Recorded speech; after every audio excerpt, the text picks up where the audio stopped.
Hey everybody, welcome back to our weekly podcast. My name is Patrick Tan, the General Counsel for ChainArgos, and with me as usual every week our CEO and Chief Data Scientist Jonathan Reiter. Thank you for tuning in. Thank you for all the likes, comments, and subscribes. We appreciate that. And what are we going to talk about this week? We're going to talk about BUSD. Oh, pretty sure you haven't heard about that one, so it's a bit of a throwback, but you'd be interested to find out what it's being backed by as of today. And this is one of the, how shall we say, the ruins of a once great stablecoin. And as with all archaeological findings, there are some artifacts that will get left behind for once great civilizations. There you go. Bead Pay.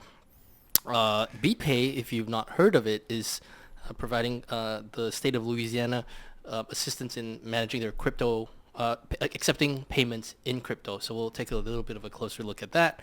And then finally, Paxos Lift Dollar. So we'll based in ADGM, which stands for Abu Dhabi Global Markets, and we'll take a look. Market. Yeah, global market, because it's not like there are many globes. That makes sense, right? Okay, so we'll take a look at that and their regulated rebasing stablecoin. John's got a bit of data on that, and we'll run through that.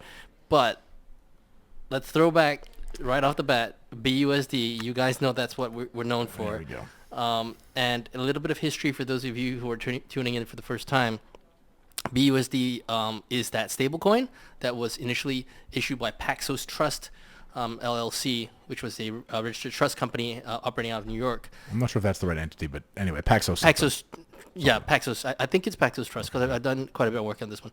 And anyway, so they issued a regulated stablecoin called BUSD, and the marketing partner, such as it is, was Binance, the crypto exchange. And it was found that BUSD was... Paxos issued one on Ethereum. Ethereum, that's right. Yeah, I'm getting to that. So the BUSD that was on Ethereum was the regulated product. And what Binance did was they had their own blockchain called the BNB Smart Chain, otherwise known as BSC. And the idea was that you wanted to make that BUSD that was on Ethereum, which was the regulated product, available for use on the Binance Smart Chain, the BNB Smart Chain, sorry. And so what they would do is that they would take the BUSD on Ethereum, lock it in some contracts, and then issue the equivalent amount of BUSD on the BNB Smart Chain. Of course, we were the ones who discovered that on many regular occasions, there was a funding gap of about $1.4 billion at its height, which meant that you had $1.4 billion floating in the BNB Smart Chain that wasn't actually fully backed by the BUSD equivalent on Ethereum. So that was that. They did the same thing with Binance wrapped USDC, which I believe at times was completely unbacked. Yeah. Anyway. So that was that. The New York Department of Financial Services quickly put an end to that. Quickly is not a word I agree with, but eventually put an end to that. Quickly, in the grand scheme of things. An end was put to that. An end was put to that. So that ended. But BUSD, because it's... if you guys watch Star Wars, the Empire didn't completely disappear after the blow up of the second Death Star. There were still bits of it. Well, okay, so this is really a DeFi specific thing. There's lots of Binance Peg BUSD, so the Binance wrapped product on Binance Smart Chain, BNB Smart Chain, whatever it's called.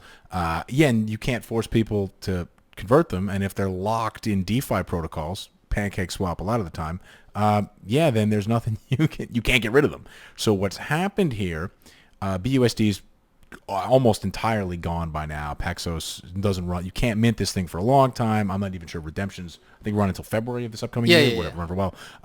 Market cap is effectively zero, down from $25 billion or something. But they're not all gone on the chain. The Binance wrapped one where there was too much. So what's happened here is Binance is now backing, and it is Binance doing this because it's a Binance process.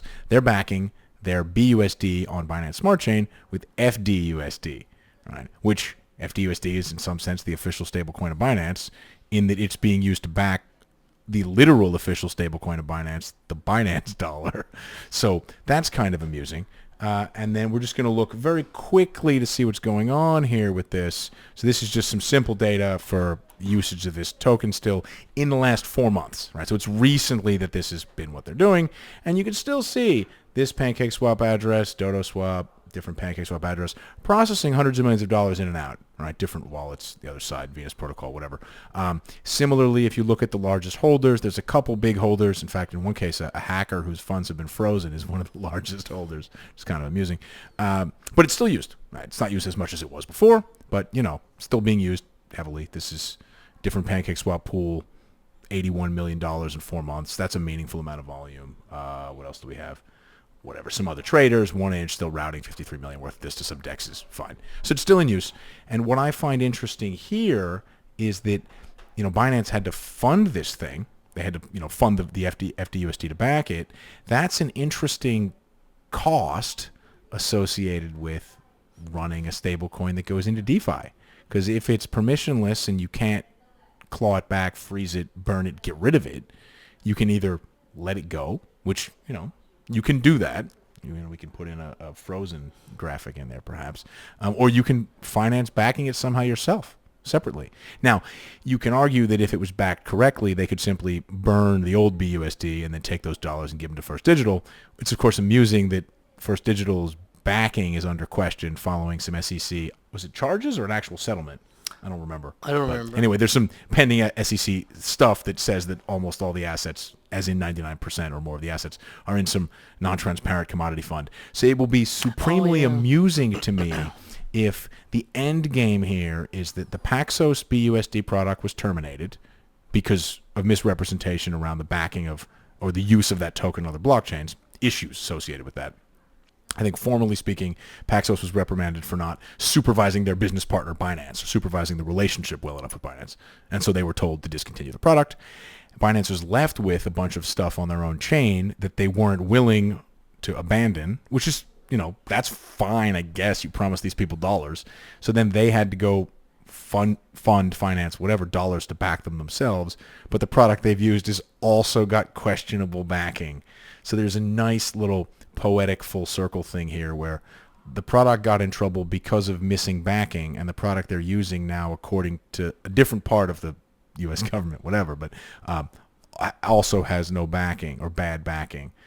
So I don't know exactly, but at some point you got to stop feeling bad for Binance Peg BUSD holders, because this is literally the second time that they've been given air as the backing, or questionable backing. I don't know. I'm sure the FDUSD assets are worth something, but the government said they're not worth what they, Anyway, it's just interesting, right? The full circle there, but you can't kill it. So this is a cost people have to consider. You in a trading desk at a bank, whatever, if you run a cash business, a short-dated product business, and you can close everything out in a couple weeks, and there's a problem with the business for whatever reason, has to be shut down, you just shut it down. Right. Businesses that run, 30-year swaps are required to hold reserves, charges for the unwind process, because you can't just stop trade. If you stop at a cash equity desk, 2 weeks later, everything's completely rolled off, finished, all the financing's done, you just close. Right. Whereas if you run a 30-year swap desk, these are kind of like perpetual swaps, not in the perpetual futures sense, but in the they're around forever sense. BUSD locked in some DeFi protocol that nobody withdraws are there as long as the Binance Smart Chain is kicking. And if somebody's committing to put dollars there, okay, that's a thing. That's a real cost here, because there's no way to shut it down. And that's just. I mean, you could pull the rug, right? You could remove the backing and say. That's what happened with that. What HUSD? Yeah. HUSD was abandoned and then abandoned later, and everything that used it just disappeared. That wasn't used as much. I don't know how much of this PancakeSwap stuff people still care. I mean, it's used in meaningful volumes. I'm not saying it's not small, but it's not huge. Yeah. Yeah. Well, there you go. So we're gonna look next at Bead Pay. You probably have never heard of it. Bead Pay is a crypto payment provider, and I want to make clear what they say in their terms of service in characterizing what they are. Can we give a little context here? So, actually, I noticed this because Pennsylvania, where I'm originally from, is talking about taking crypto for some government services. Louisiana does accept crypto for some types of government payments, and their payments partner is this company called Bead Pay. And Bead Pay is an interesting company, as we will see here. Bead Pay is not a money transmitter, and Patrick's going to read some bits of their description of their own business, terms of service, etc. it is conceivable that somewhere in the mix there is a money transmitter, but per all of Louisiana's announcements and the rest of it, the only other company involved is a software provider. And you listen to the way Bead Pay describes themselves, they appear to feel they've discovered a loophole in the money transmitter rules. So I'll read from their terms of service. And mind you, they might change it, but this is what we had at the time of this recording. Well, and the Internet Archive is, I believe, still down, so bear with us. In the U.S., Bead Pay acts as a merchant of record when processing payments, and as such is subject to best practices as an e-commerce retailer. Note there is no governing body or payment scheme governing the activities of e-commerce merchants accepting cryptocurrencies as a payment method. Which, by itself, is fair enough. You can be a merchant that sells things for crypto. Yes.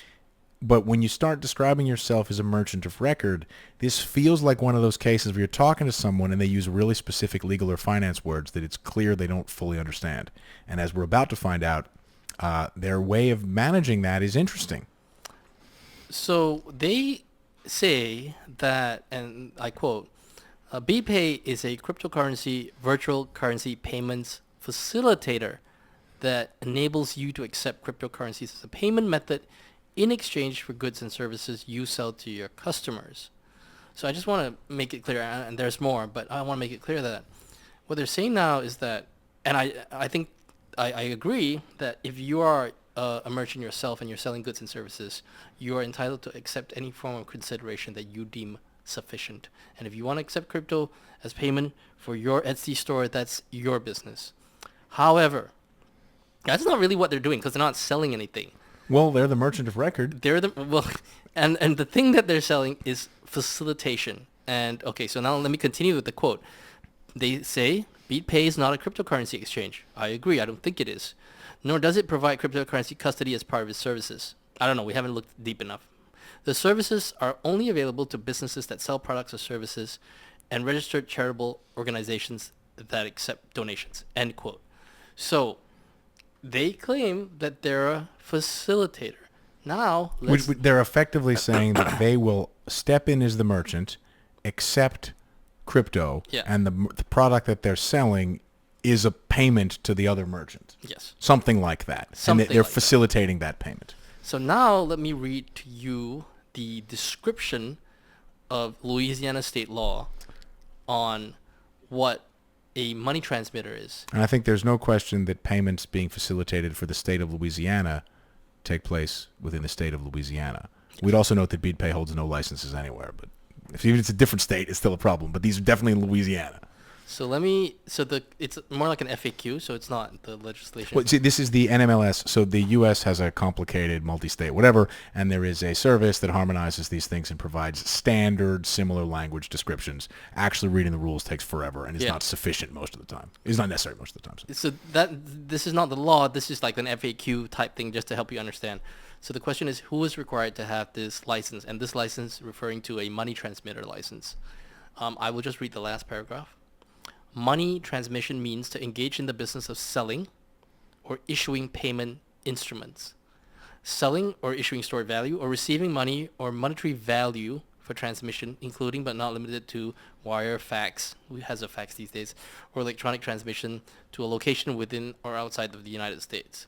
Now, I am just a random lawyer at best, but on a plain reading of that kind of sounds like Bead Pay is a money transmitter. Now, it's possible that Bead Pay has in fact found a loophole. Maybe. The reason we find this amusing is that if the state of Louisiana's money, their facilitator, is doing something that's wrong, I mean, that is kind of funny, and you're going to have to wonder how Louisiana ended up with this random company that appears to have been incorporated in Washington State, at least at one point. If they've in fact found a loophole and I can be the merchant and what I'm selling you is payments in exchange for crypto, then you could do all sorts of things without any licenses or rules. That doesn't feel like an interpretation of the rules that is going to fit with precedent. I think it's fair to say neither one of us has any idea about the Louisiana court history of this one, but the federal money transmitter stuff is slipped there. The federal money transmitter stuff is pretty clear. It's interesting that the state of Louisiana would pick this thing. I believe at the moment it's only like the fish and wildlife thing that's accepting it for these payments. They're probably not very large. But watch that space. I know You're from paying for your fishing license in Bitcoin is a bit of an interesting thing. I mean, I'm not sure if many fishermen, but what do I know? problem with communicating with people in Louisiana about this is that the accent is famously challenging, and I don't really need a 20-minute dissertation on crawdads. I have not been to Louisiana, so I Food's can't say, fantastic. Food's fantastic. from what I've heard. It'll kill you though if you stay for too long. It's not very healthy. So finally, let's talk about the Paxos Lift Dollar. John? Okay, so we started with Paxos, and sort of coincidentally we're ending here with Paxos. So the BUSD product we talked about earlier and Paxos' stablecoins to date have been a one-to-one stablecoins that hold a stable value of $1. No interest. The interest I believe in the case of USDP, the original Paxos product, the interest went to Paxos, and then BUSD, the interest went mostly to Binance, if not entirely. I don't remember the details. But the interest goes to somebody, not the token holders. So Paxos has now launched a Lift Dollar, USDL, although be careful because there's more than one USDL out there, different chains and whatever. This is a rebasing stable coin that does pay interest. So as Patrick said earlier, it is set up in Abu Dhabi. Right? So, and it's subject to the regulatory regime there that we've talked about previously, and questions about whether or not UBOs of all token holders need to be known to the issuer or not remain. There's been no clarity on that yet. They're supposed to give an update relatively soon, actually, on the interpretation of the rules, whatever. Now, what's interesting here is that USDL is used in the wild in a couple of places that connect with the United States, and that USDL's terms of service specifically say that you can't. I think you just closed one of the USDL pages, but that's all right. USDL is not open to U.S. persons. Okay, so they won't issue it primary to U.S. persons because of obvious securities concerns, right? Obvious securities concerns. So let's just take a look here. So there's a list of restricted jurisdictions, which is interesting. It includes all kinds of countries. We can just, I guess, bring this up for a second. So this got a lot of the usual suspects. All the usual suspects here. Libya, I guess, is the usual suspect. Palestinian territory, Syrian Arab Republic, Russia, North Korea is on here somewhere, right? The usual suspects. It also includes the United States of America. And interestingly, UAE, except for ADGM. So this is a feature of lots of offshore-style regulatory regimes where you can't act in the onshore part of the country, standard procedure, excluding the U.S., which is interesting. So this here, same style as we had last week, these are flows through a curve pool that is USDL versus USDC. All right. So USDC doesn't have any territorial restrictions, and Paxos' product is in a curve pool paying interest against permissionless traded dollar, whatever equivalent here. So same as last week, we can remove numbers of transactions. So this is volume in and out per day, and again, the point here is simply to say the amounts are equal, the price is roughly 1 in all cases. There's a little bit of a weird flow here and here that has to do with fee collection. Doesn't matter. Volumes are not huge, but volumes are not zero. Right? And if you look at the numbers of transactions, again, the volumes are not huge, but there's 1 transaction, 2 transactions, 8. This thing is not heavily used. But while the terms of service exclude the United States, there's clearly no real attempt being made to exclude the United States persons from having it if it's in a curve pool. Right? You wouldn't whitelist a curve pool. That's nuts, right? It's just not a whitelist thing. It's just very small. Now, the mechanism that they have for distributing the interest is a little bit more complicated than normal. So when the tokens are transferred from place to place, something like the accrued interest is transferred along with the ownership. And then separately, the administrator of the system, it is a centrally controlled blacklist, whatever, stablecoin run by Paxos, they can then issue the additional interest on a sort of per address basis. This thing hasn't been around for very long. You can see on the chart, this only goes back to about 2.5 months. So we'll see what happens there. But this is, again, similar to last week, what to debate. Is this okay? Because it seems like this is a trivial end run around the securities rules. Because if you can put on your terms of service, this product is not available to U.S. persons, we're going to restrict access. But you're okay with it being in a DeFi AMM that anyone can trade with. Either people will try to trade with the pool and the transaction won't work because you're not on the whitelist. Mm-hmm. That's not how it works. This is a blacklist, not whitelist product. You could have a situation where I buy the token and then the issuer decides not to pay interest to my particular address. That's totally wild, right? First of all, they're assuming responsibility for knowing what jurisdiction everybody's in without explicitly taking responsibility for knowing who all the UBOs are. So that's a bit of an unworkable contradiction. And nobody's going to trade in a curve pool when some people get interest and some people don't. The history of the tokens will start to be a problem. The path-dependent, non-fungible sort of stable coins, which is weird. I don't know. Does this feel to you like something that can be regularized if they're going to pay interest, or you just need to properly switch to whitelist? I personally think you're going to have to switch to whitelist to do this stuff. I think you're right, and that's also what the Treasury Department said in their 164 slide deck. They actually specifically talk about U.S. Treasury securities and why it have to be permissioned and extremely closely regulated, because they did allude to the fact that if it were to be permissionless, then people would be having access to these securities for whom they may not necessarily have, should not have access to. So, for instance, like, let's say, I'm not saying that that's necessarily what's going to happen, but well, I can they're imagine the ones paying the interest. So Yeah. if the party that's ultimately paying the interest is concerned about the interest being paid to unknown UBOs, Yeah. in some sense, the guy paying the interest, what is it? He who has the gold makes the rules. Like, Yeah. you're paying the interest if you decide it can't go to people you don't know about. I don't think it's unreasonable, because it is a bit, I would say that it is a little bit strange if you think about it, for one day for us to find out that the U.S. government had been paying treasury yield to the North Koreans or the Iranians or whoever Uncle Sam has a beef with at that point in time. It's just a little bit weird. So, of course, they would suggest, it should be a whitelist only You're situation. the one paying the interest. You get to decide who can collect it. I mean, what I found most interesting, when I saw that this thing was set up and took a look at it, I was expecting the usual whitelist arrangement. And you notice that one of the largest transacting addresses is a curve pool. Okay.